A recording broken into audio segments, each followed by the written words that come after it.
Situation Room. We're going to look into devolution this hour and to then be able to understand how devolution has worked. Since we're looking at things having to do with the Constitution, we continue with that conversation. Devolution came in as an operation of the Constitution in 2013, and now we're looking at 12 years or so, 13 years into devolution, and how has that been? To help us out with that conversation this morning, two of our guests already here in the studio with us, then to help us be able to do this. Kev Osido is the Executive Director of the County Governance Watch and is in the hot seat this morning. Good morning. To you too. How are you doing? Not bad. Karibu sana. Asante. Good to have you here. Asante. The Honourable Joe Kigara is the Member of Parliament for Ngenda Ward, Gatundu South, and the Minority Leader of Kiambu Assembly. Good morning. Good morning, Do. Karibu sana. Asante sana. Thank you for joining us, both of you, this morning. We'll be looking into the state of devolution under the Kenya Kwanza government, and then being able to see if constitutionally it's been followed, and if not, well, what do we need to do? Before we do that, Dennis takes us to an interesting country this week. Yes, this week we are in Mauritania, and Mauritania, the locals want to refer to it as the Islamic Republic of Mauritania because it's predominantly Islam. So you go to Mauritania, alcohol is not sold in the country. If you're found with it, whether it is through you walked in with it, you will be arrested, you will be put in jail. But they equally have the iron ore train, which is one of the longest and heaviest train, spanning over 2 kilometers long, that helps in transporting their resources, which is iron ore, copper, and gold. But the proverb that I get from them this morning: he who has no spoon will burn his hands. He who has no spoon will burn his hands. Kingara, how would you interpret I'm very well, thank you. It's a good saying. To me, basically, if you don't have tools of the trade, then it's a zero-sum game. Okay. You need to empower something or someone, give them the right function. Actually, very apt in our conversation today. Yeah, I think. Yeah. Kevin, how would you interpret it? When you're given a task to perform, you need artifacts, the tools to be able to undertake this task. But you can also have proper tools and you know nothing about the task that you are expected to do.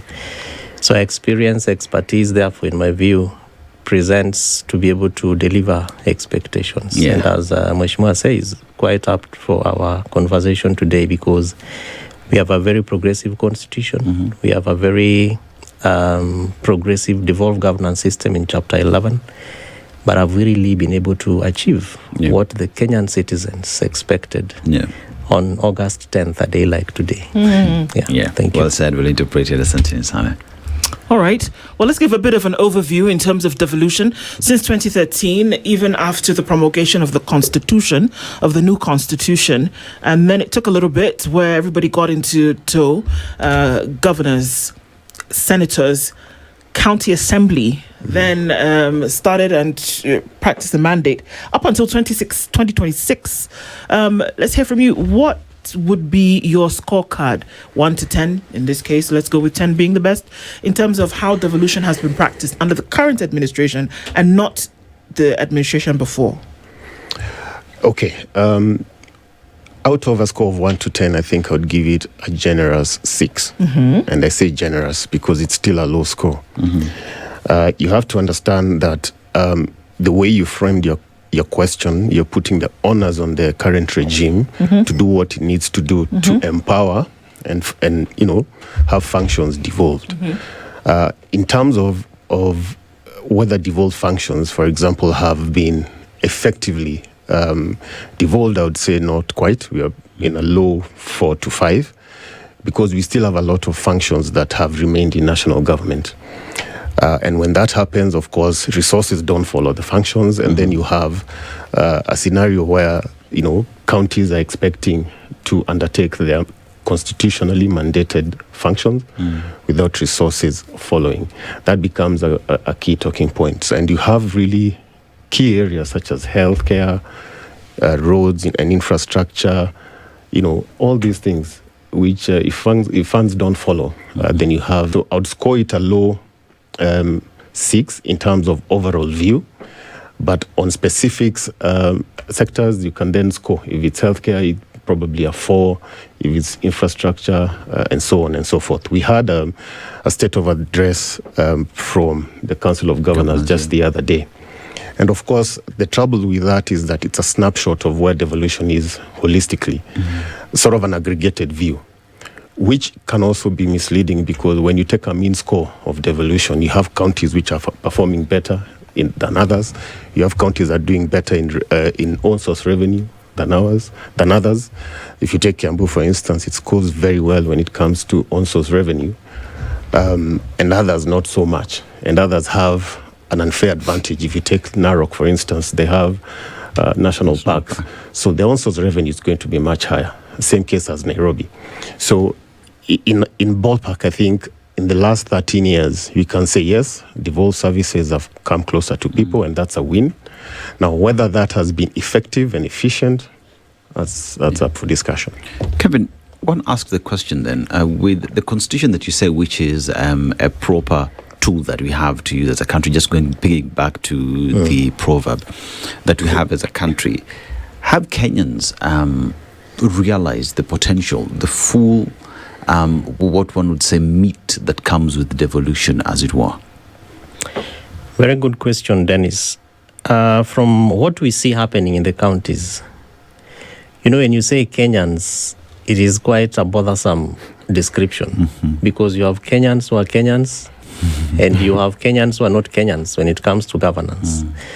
So politically speaking, Kenyans who are Kenyans are those who are in leadership or basically political leadership positions. And so when you talk about devolution, the fruits of devolution therefore accrue to those Kenyans who are the real Kenyans, in inverted commas, and that is largely the political class. So the citizens who are a majority of Kenyans who are not Kenyans, in my view, have not understood the benefits of devolution. And that is why we still have health sector struggling. Doctors are on strike as we speak. Nurses were at the COG, Delta House, a few days ago. We still have challenges with a huge sector, which is a breadbasket of the country, like agriculture.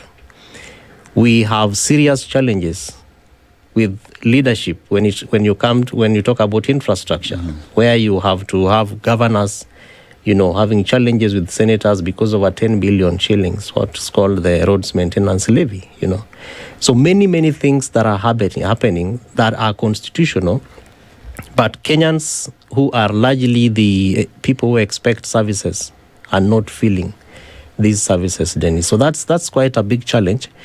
And a lot of these challenges ascribe to the political infrastructure, the political space that we have. And that is why, as Mheshimiwa Kigara says, we still have an audit of close to 68 billion shillings, or actually 168 billion, that is still held by national government on functions that are supposed to be sent to county governments, so that actually the counties who are the most closest to the citizens adjudicate and implement these functions. Why is it held?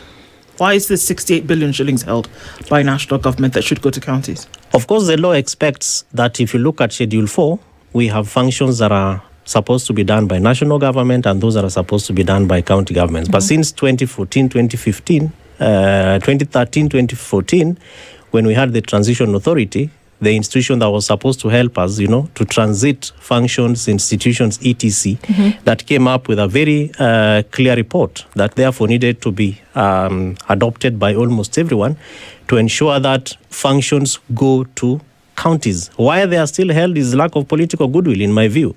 So that when we have like the devolution conferences, we have the who's in politics, the real Kenyans who are Kenyans come and say within 6 months, we are going to devolve these functions, but they are never done. As we speak, the State Department of Devolution and other stakeholders like County Governance Watch and others have done an audit of what needs to be sent to counties and how much, when you talk about financing these functions, we know how much it is. Why it can't be done, in my view, is just mere lack of political goodwill. Why it can't be done or won't be done, or then why do county assemblies or national assemblies continue to function within a system whereby the very tenets of devolution, whereby we call into account senators, members of the county assembly, such as yourself, Honorable Kagara, that why do we allow the functions to continue knowing full well that a transitional authority, for example, that came into play and came up with a report on how this implementation would happen, but we kind of ignore that, don't we? And we just go ahead and do the work as though, okay, well, if they're going to release 68 billion shillings, if they're going to, because essentially we're not just talking about the release of 68 billion shillings, we're talking about the release of control. Correct. So why continue to operate knowing full well that the law is actually not being followed? Actually, that's where the rubber meets the road, if you ask me. You see, the Constitution under Article 174 is very express in what it sets out to get. And ideally, what the Constitution wants is members of communities to have decision-making power for themselves. This is to say, they want to manage their own affairs. In fact, the Constitution is very express. It says communities should manage their own affairs. To do that, you have all these arms of government which are supposed to do what they do. Now, what happens, by the way, if you have a community managing its own affairs, it's then empowered. An empowered community makes very different political decisions. So, you start from a level of where funds are supposed to be devolved.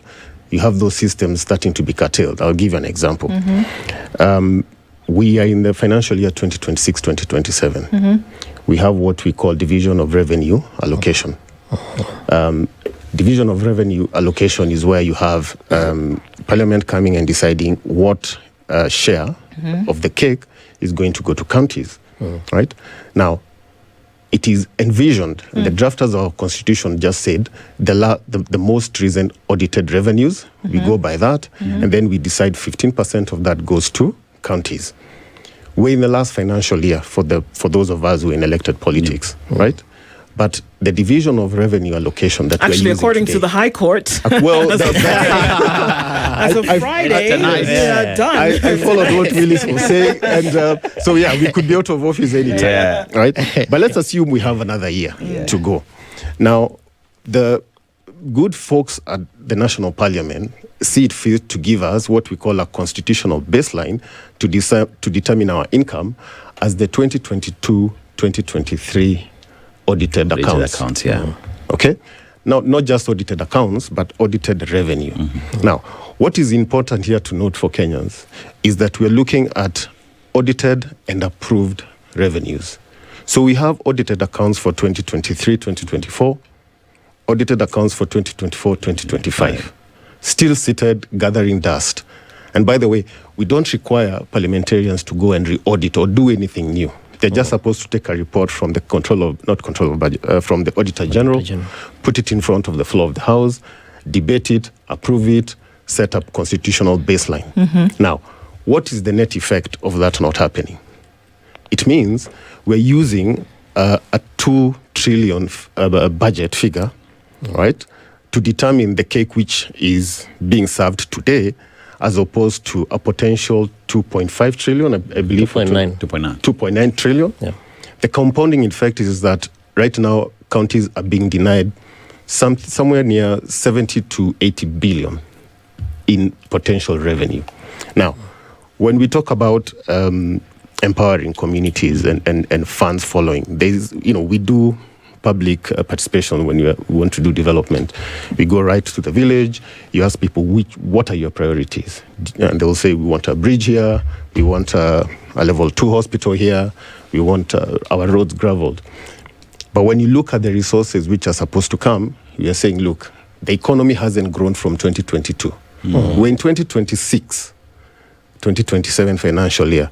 But you're telling those folks, we really can't afford some of these things because the figures of 2022 say, we don't deserve. When you don't give counties their projected, let's call it 75 billion, give or take, you're basically saying a whole month worth of exchequer releases. Actually, it's about a month and a half. If you compound that, you're basically saying Kiambu, for instance, gets about 1.1 billion. You're saying we are less about 200 billion worth of services. That's a whole vote line that can take care of nurses alone. right? Yes. So I don't understand how this megalomaniac way of doing things in Parliament is being allowed to thrive, essentially curtailing services to counties. So, Kevin, is it by design? Because just based off the audited accounts, right, we are still operating with 22, 23. Yeah. So is it a question of no one has seen the need of amending that clause to say perhaps it is for the last financial year? Because now when you say the last financial year, it is immediate, you know what I mean? So it is a question of perhaps then Council of Governors and other stakeholders, senators as well, pushing amendment of the law to say the last year's account, you know, the previous account, because then counties would be rightfully being given that which belongs to them. But that notwithstanding, then who's to blame here? Or is it by design that we choose to overlook that aspect? Dennis, the challenge that exists is the capacity of who is going through the last audited accounts. You see, there is last financial year's accounts, and there is a last audited accounts. Yes. And that is what the law says. That's what the law expects, that you engage with the last audited accounts. And we have a whole unit. We have within Parliament what is called the Parliamentary Audit Office. That also sits within the Parliamentary Budget Office.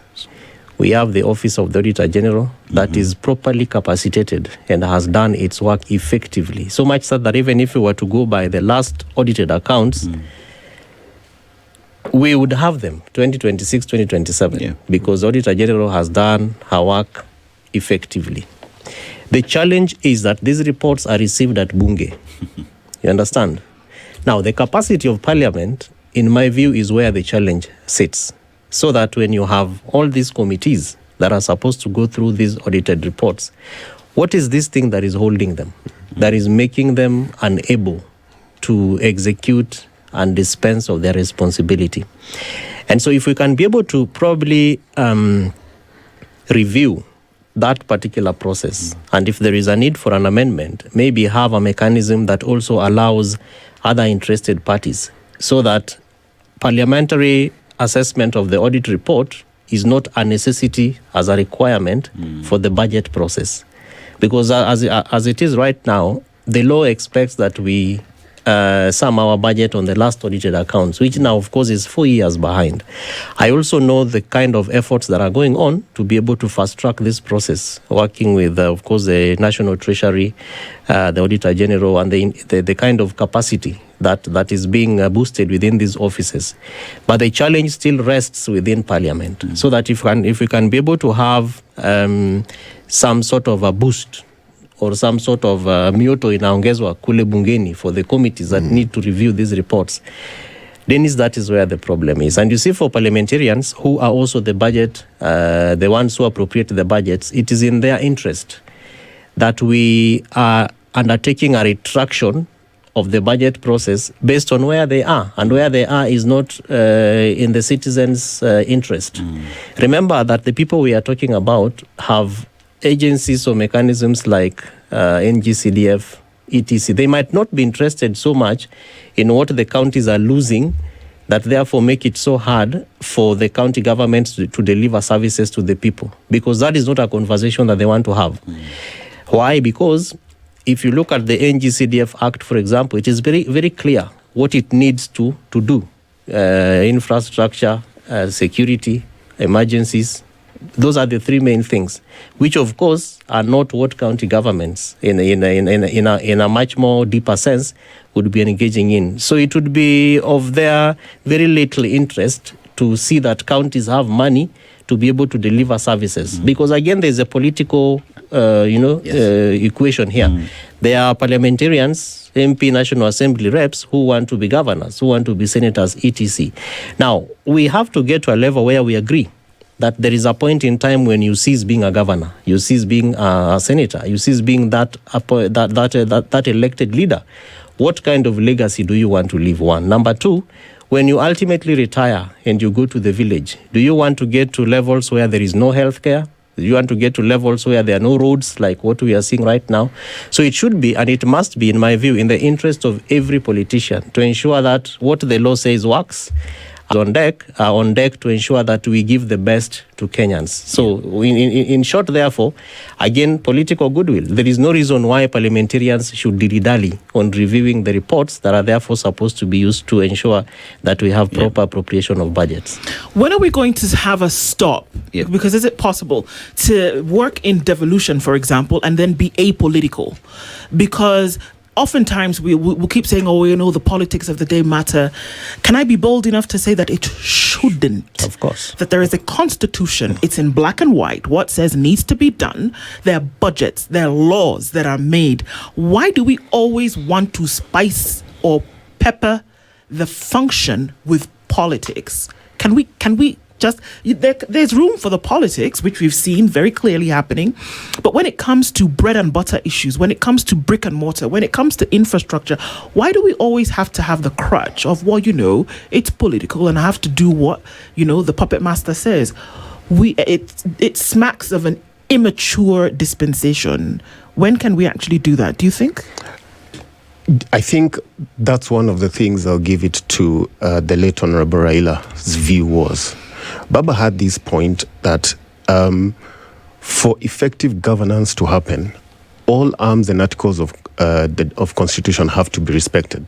They have to be given space to thrive. Baba's view was very clear. He said, look, counties are not here to simply exist. They have to be empowered. They have to thrive. And to that effect, immediately actually after this Kenya Kwanza government took over, you remember there was the NADCO thing because Kenyans were up in arms and said, look, the cost of rising is unsustainably high. So sit down, Kalonzo Musyoka, Kimani Ichung'wah, sit down and come up with views in which we can propose to government to improve this. One of the key themes that even now is in the 10-point agenda was strengthening and protecting devolution. It has always been there. Baba has always talked about this. Even during BBI's time, he said, look, if we're going to improve lives of people, we have to protect, actually, and respect what devolution stands for. He was very clear that this goes all the way down to communities. Now, Kevin is talking about goodwill, and this is what we're talking about. Today, the good friends at Parliament are in Naivasha sitting down to discuss ways to improve Kenyans' lives. Okay? In that, one of the things to discuss there was devolution because it was in the 10-point agenda. Granted, the broad-based government takes a different view of things. It's like, okay, we're going to look at more political. But if they are keen, devolution should be one of the things they look at.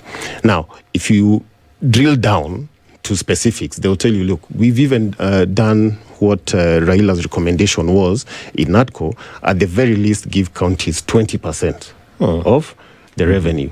But you're giving them 20% of old revenue. So you're basically just hoodwinking or basically gaslighting Kenyans that we are doing this, but nobody has the goodwill. I actually think the way forward with this is to tie some of parliamentary functions like the PSC to the same revenue. They said, look, if you're going to do a budget on your items, we are going to follow the same formula. We look at your last audited revenues, and that's where you're going to get. I'm telling you, things will flow very quickly if you do something like that. But otherwise, you even have functions. It's the very same people who are holding the RMLF funds. In Kiambu here, we've only received 118 million out of a possible, I think, 700 billion, to do a function that is critical, access roads. There's a farmer there who wants to get their produce from their farm to the market. It is not begging. You've given them free fertilizer, you've given them free seedlings, but they can't get to the market. It's basics. Okay, let's take a break. I think it's necessary at this point to come back and understand then why it's so difficult. I mean, Kev, on County Watch, to then be able to understand and see that it's very clear what was demarcated, the people who put break. I mean, it sounds like we wanted to overcomplicate something that if we were just operating within an application of the law, number one, and that form should actually follow funds, in this case, should follow function. But it seems we want to complicate it. So then, why should we have a puppet master when it comes to something that the Constitution says very clearly you should do? That then with the Constitution, you activate devolution, you have at the county level, you have the governors, you have your county assembly, which your MCAs operate at the ward level. The in my opinion, one of the most important units of devolution as the MCA, whereby we're talking at that ward level, figuring out what it is exactly that needs to be done so that then that, goes up. Then you have senators who then oversight to make sure that you're actually spending your money and doing it right. And that you take control, because there was a problem with control being at the national level. So we said, okay, fine, let's take this control and let's disseminate it around the country, number one. At the same time, what you do with the one stone is that you kill the second bird of developing the country. That we've seen magnificent things happen, whereby people then go back to the counties and actually get something done. It's a good thing. Why wouldn't you want then that to continue or to be fully established? I'm at a loss. I like how you're describing it, because that really is that's how it's supposed to be.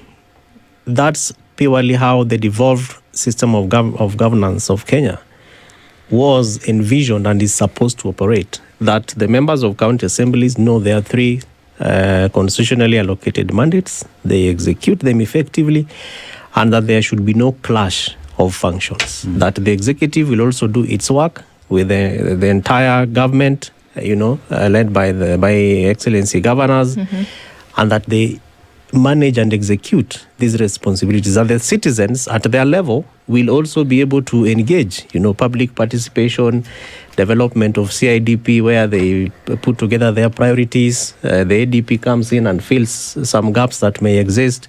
You have the supplementary budget that also comes, and in the areas where citizens feel like, we over-prioritized or budgeted, then we can be able to review our budgets. So that really is the expectation. But as it is, and what we see happening is really not, as I say, the rubber is not meeting the road there. Because, again, going back to politics, in my view, I believe that we just need good manners within our leaders and the leadership in place, both at the national and county levels, to do the right things right. Remember that we have an agency called the Intergovernmental Relations and Technical Committee that has the full power and mandate, working together with the State Department of Devolution. And the PS, Michael Laon, has been doing a very good work there with his officers. All the functions we are talking about have been identified from TEA in 2013, 2014. They have been costed. They have been unbundled. Mheshimiwa, we call it unbundling. Unbundling, right? yes, correct. And they are always costed every year, including this year. While we were in Homa Bay last year, the devolution conference, it was done. Right now, as we speak about the strike of nurses and doctors, unbundling of how much it will cost to fully implement the health sector programs is being done up to Friday last week, when the state of devolution address was done. But why it becomes so difficult to fully implement, honestly, I cannot say. But of course, the politics revolve around a number of issues. One is a human resource. Why do we talk about ghost workers in county governments? Is it that there is a resource that is being pocketed from somewhere that is supposed to be, used for certain resources? That these people that are ghosts are being paid and people are not expected to see? When we talk about, human health, human resource, that's one of the examples. And if you are to look at how much it costs to have a doctor in a health facility or a nurse in a health facility, including all the equipment, Dennis and do, it is a lot of money. Why would the one single ministry, and I came across my good friend, Madam P.S. Mudhoni, she's in one of your studios here this morning as we're also speaking here, and you are talking about this. Why is it so difficult when the Constitution of Kenya says that the national government shall have the policy process for health, and that health is fully devolved? Why don't you just allow it? Why do you want to have over 700 billion for one single ministry approximately for resources that are almost not even a half of what all the 47 county governments are receiving? Because we know they are receiving 420 billion for this year. I do not think that it is fair. I do not think that it is proper. But again, as Kenyans keep saying vitu kwa ground ni tofauti, but we also must exercise citizen agency to ensure that we do the right thing, that the people that we put in office are those who also commit to actually follow the law and implement devolution as is expected. Yes. You see, when you talk about unbundling of resources, unbundling of functions, right? The Constitution, lawyers would say, is very clear on what is devolved and what is not devolved, right? So you talk about healthcare is devolved, right? Agriculture, devolved. Yes. But these functions predominantly have remained at the national level, which then I'm just asking a simple question then. For all these years since 2013, have we been presiding over an illegality? Because if functions that ought to be handled by the counties are being held by the national government, that's an illegality because it's parallel to what the Constitution says. And many have argued that it is because they remain being domiciled at the national level because of the resources associated with these functions, you know.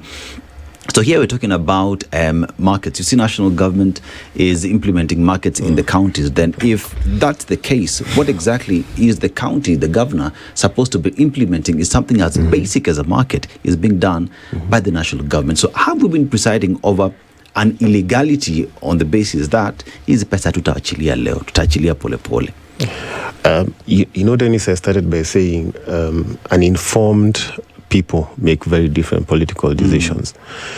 And so you can argue that you do not want to expressly empower people to that level that we are talking about today, because tomorrow they will wake up and make very different political decisions.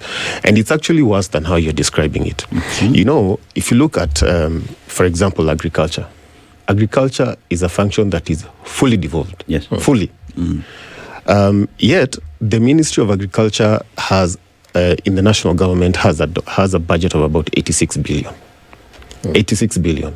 Now, of one of the functions that they will tell us they want to do is a program called vaccination of livestock. Why?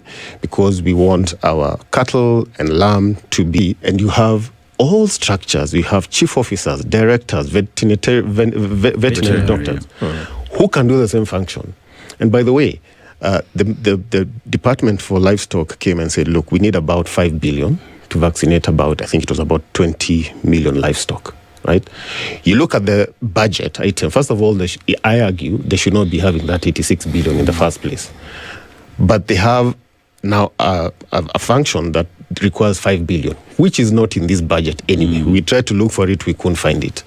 But it's there. Now, look at the flip side of that, healthcare. Healthcare is one of the most critical and budget-intensive item for any government, whether national or county. Now, healthcare, national government only takes care of referral hospitals, which are about, 6 referral hospitals in the country? They're around 8 now. About 8.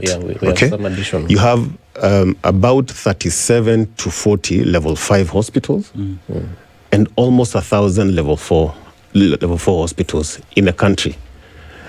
The sheer work, the sheer responsibility entrusted to counties is so overwhelming that you can't tell me that you're happy to devolve partly the healthcare function to counties so that they can manage human lives. But for vaccination, for cattle, that's where they draw the line. This one is a national importance issue. We will do the injecting of cattle. But for human beings, this one you can take, and we'll give you 480 billion. By the way, the wage bill alone for healthcare workers in counties is about a quarter. Whatever we get, whatever counties get, a quarter of that goes to paying healthcare. And they're still striking because they're not getting their dues because of CBAs and everything else. But it is so intensive that I don't think the government has a clue on the impact of not seeing through some of these functions. You know, the other day I had a cabinet secretary. Really? Yes, I don't think they do. The other day a cabinet secretary stood up and said, look, he was in Kiambu and said, look, Kiambu should be aligned to the government of the day, because if you do that, we'll be happy to step in and help in things like drainage.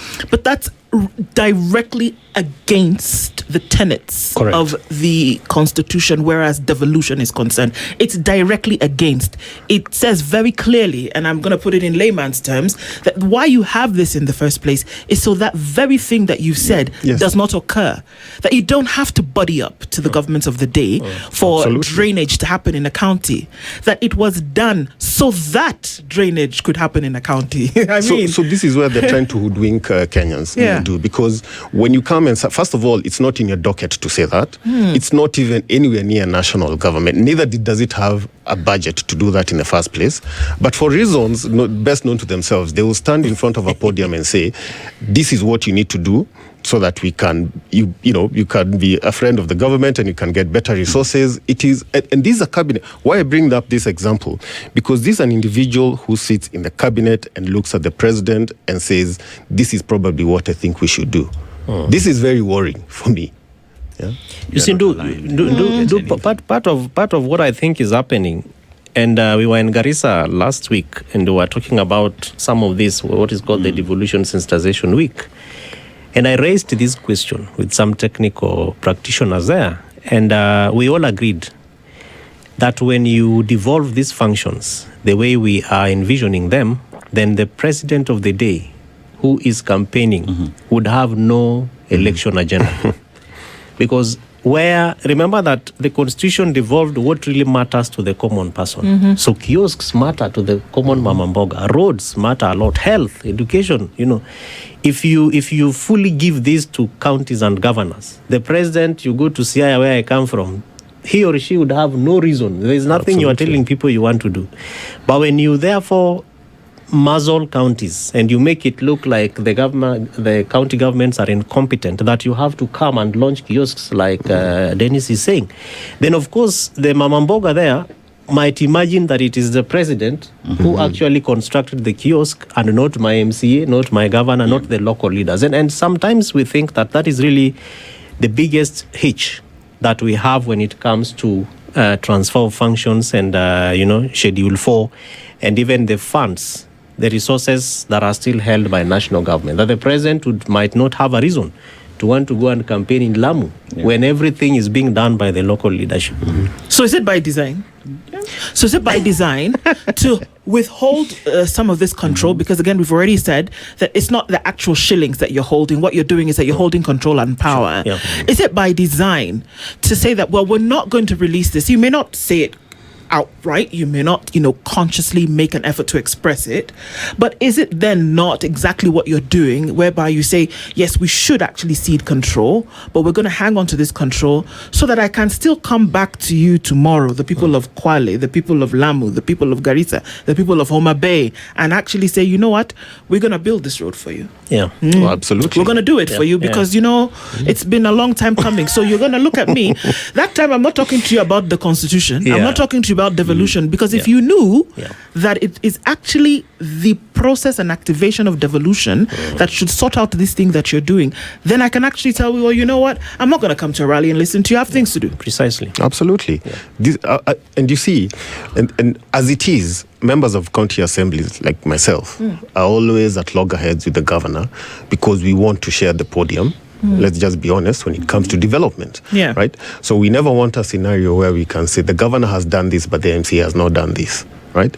But now it gets worse when you have the president come on top of all of us and says, I'm the one doing this.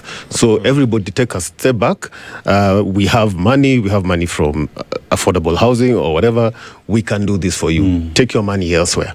And remember that money has already been cut. So it's not what it should be anyway. But they'll say, we've given you more than enough. But because we're a good government, we will do this function for you. You go take your money elsewhere. And it's not your job. And it's not your job in the first place. So it's like, this is what you would call gaslighting. If you're talking to someone and you're just telling them, I can do this for you, but really, I'm nowhere near even delivering. What's the pressure that then MCAs and governors do get when wananchi have bought to the idea that we are not getting development because we are not aligned to the government?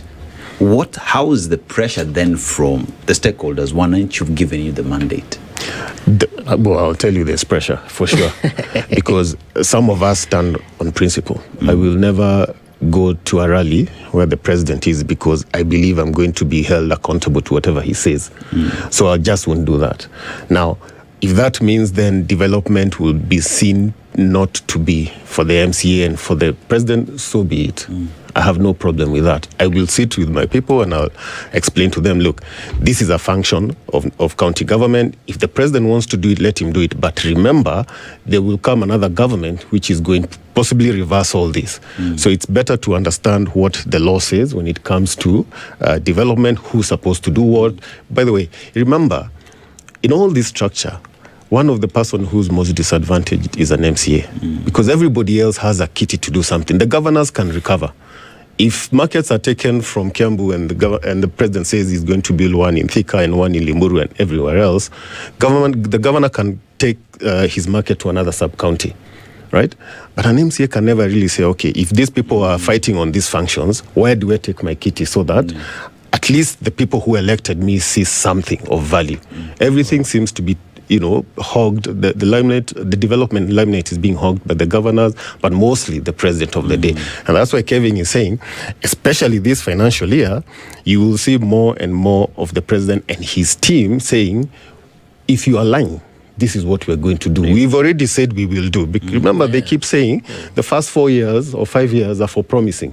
We'll promise this to Metenga. Now we are ready to implement. So give us another term and we'll do this. But Kevin, does both level of government understand that if the counties win, the national government wins? Is there that understanding that if we just devolve these functions, the counties get to do what it is they have to do, and we because we are the owners of the policy, we equally apply pressure to ensure that the counties just win and perform as expected? Is there an understanding that everybody will look good at the end of the day, or is it a question of even that which is the county, I must do it for me to look good? The latter is the right one. Okay. The kind of competition, Dennis, that we see. Remember earlier on I said that the governor is always, if you're serving 2 terms, you want to be senator. You are an MP, you want to be senator, you want to be governor. If you are an MCA, I don't know what term you are serving. It's my first. If you are doing second, you want to be MP National Assembly, etc. So that kind of tug of war and the tussle will not allow for that understanding, Dennis, despite the fact that the law is very clear who is supposed to do what. We have enabling institutions. I mentioned IGRTC. We have IBEC that is chaired by the deputy president. Of course, the other not day anymore. Functional. We saw, which is a good thing, because when it comes to accountability, it's very difficult to hold the deputy president accountable. Even before the parliament, is only a cabinet secretary who can be summoned to answer questions. So I think the president acted in proper wisdom to be able to take some of those functions to the prime cabinet secretary, because he can appear before Bunge and respond to questions, something which the deputy president, given his office, might maybe not be able to do. So you have IBEC, you have the summit that is chaired by the president, and together with all the 47 governors, all these conversations we are having here rest and are normally settled at that table. But the implementation aspect, even for MCAs, I liked it when the president said, I'm giving you financial autonomy in Homa Bay. And they actually signed the law to allow the MCAs to get their own budget. I don't know whether you are getting your money. Oh, it hasn't started. The budget hasn't been uploaded, but in principle, yes. Yeah, so we have very many good conversations that are supposed to provide an understanding, but when it gets to the levels of implementation, that understanding ceases at that point. And I think that for me, 2 things that might salvage this scenario is that, one, we must invest in civic and voter education. That Kenyans understand that when I see the president talking about markets in my area, that is not his responsibility. And that when it is ultimately done, I win, he wins, the governor wins, and all of us win. All of us win. Of course, that might be different from the political face of it. So citizens, what county governance watch and others continue to do is to, provide that agency, give them information, empower them, let them know what is supposed to be done, including the budgetary allocations. Number 2, our governance system, Dennis Ndu, I think is quite tragic towards the constitution, because we envisioned a parliamentary system where then you have a ceremonial president. Every day we have handshakes that therefore tend to lead us towards a parliamentary form of government, where you therefore have you no longer talk about political parties. You talk about number of seats, that make laws, decide on budget, etc. But in a country where the president wants to run on a ticket that is competing with the ticket of the governor of a county, it will be very difficult to come and say, we have an understanding that you can do your things, you shine so that people vote for you, but my candidate in my party who is coming to campaign might not have anything to show for it. It becomes very difficult, therefore, which therefore leads us to the presidential form of government, where the more number of seats you have in MP, in parliament, the better president you are. So you have the leeway to change laws, you have the leeway to, play around with budgets. That, I think, is also a tragedy to our constitution. And as we celebrate many years since August 10, 2010, I think it is important that as we also talk about audit of this wonderful document, we also look at our form of governance. Can we be able to have a mechanism that allows the kind of understanding that Dennis is talking about? As it is right now, the politics of the day will make it so difficult for different divergent opinions of elected leaders to sit on a round table the way we are seated. But they'll be saying, wewe ni wa UDA, wewe ni wa ODM, wewe hukufanya on handshake, wewe ni linda mwananchi, wewe ni linda this, linda that. I think that is not a proper environment for an understanding that needs to come from the leadership to deliver services to the people. Is there intent? Because I'll just go back to the law, whereby something could have happened, but in a trial, for example, oftentimes the intent will be prosecuted. That if you had an intent to do something, then we can judge you on that. But I almost feel that with devolution and its implementation, because you keep going back to implementation, that usually the politics of the day overrides this. And so there was never, for the majority, an intent to want to live out this devolution. Because had there been, because usually when we had a conversation that things don't go wrong, they start wrong. And so in the middle of it, you're not going to think that you can turn this thing to go in the opposite direction. So in the very beginning, if your intent was not to be an agent of devolution as constitutionally provided, then it's very difficult for us around about 13 years later. Oh, good. Then, sad to say, but we're not going to go anywhere. No, absolutely. I believe the intent was subverted from the get-go in many of the cases. There has been attempts to right those wrongs, in my view, and I quoted what BBI was trying to achieve. Empowerment of MCAs by having their own kitty. Everybody was to have their own kitty. Everybody who is elected, devolved governments get 35%. Better structures of oversight. As it is, we still have very good structures of oversight. We have MCAs as the first level, we have Auditor General, we have the Senate. But even with those three structures, you still have ways of subverting the law. So it's clear to me that as long as we have a regime that does not want to see this through, it won't get done. And it's only going to get worse and worse because the next government will come and start and find a mess for the last 5 years, said, okay, by the time I write this mess, I will not be popular. Because once you start clearing a mess, you'll be told you are not seeing any development. You just do you first, and then we'll judge you for that. You remember when Kibaki came into power, the first thing he did for the first 2 or 3 years was to just clean government. There was no development going on.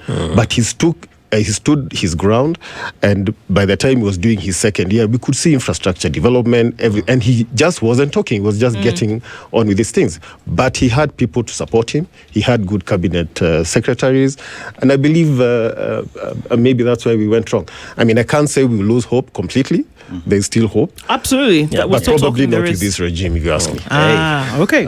Kevin Osido is the Executive Director of County Governance Watch, joined by the MCA for Ngenda Ward, Gatundu South, and the Minority Leader of the Kiambu Assembly, the Honourable Joe